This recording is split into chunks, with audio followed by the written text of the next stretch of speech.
The Star Wars piece will debut at Alamo City Comic Con in 2017. It's an 8-part piece, each one representing one of the Star Wars movies that has come out. I'm gonna push myself, I'm gonna go sleepless nights, I'm gonna work the hardest I've ever worked in my life to get this piece done for Alamo City Comic Con.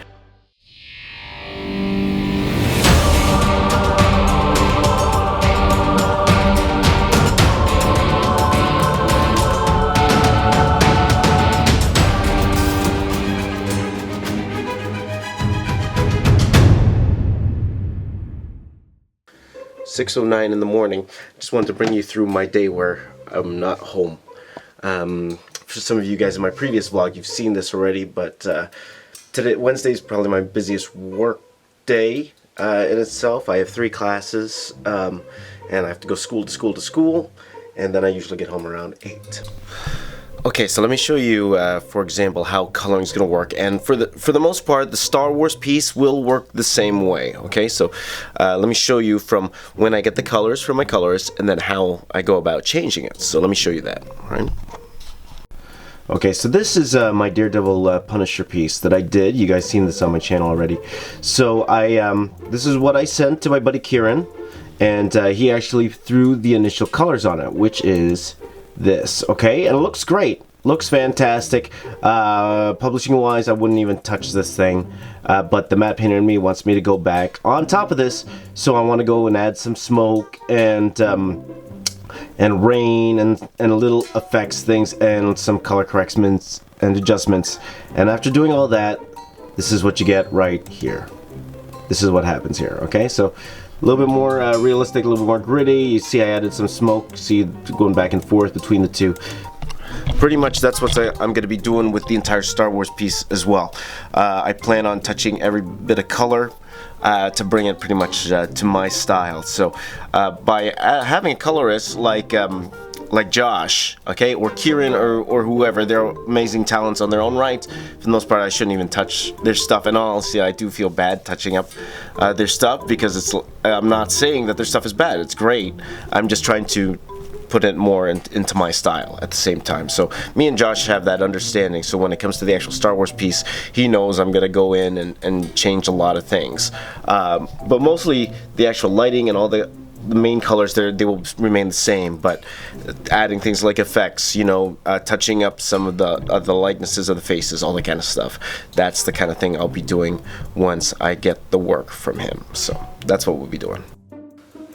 Finally halfway through this piece of art, and it's starting to get a little bit of recognition, which I'm extremely proud about.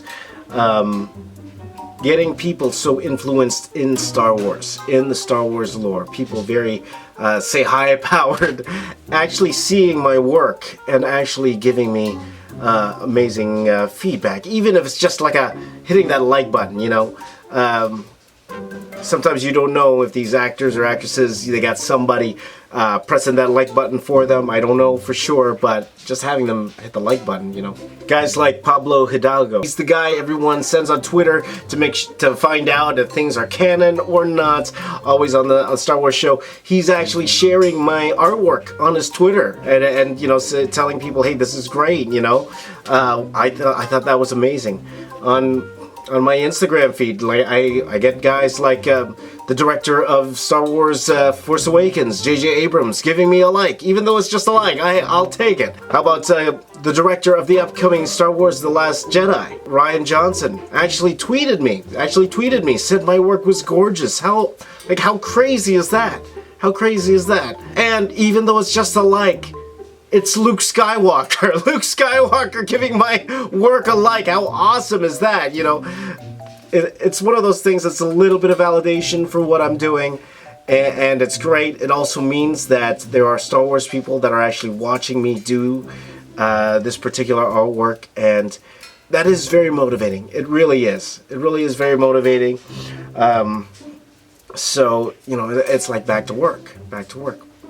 However, when I finished that piece, when I finished the Phantom Menace piece, and I got, you know, a lot of those, you know, likes, and everyone all over was giving me great, you know, great comments, and you know, and it was fantastic. But here's the thing. I took a little break. I took a tiny bit of break, a day or two off. I took a few days off, and then the distractions came.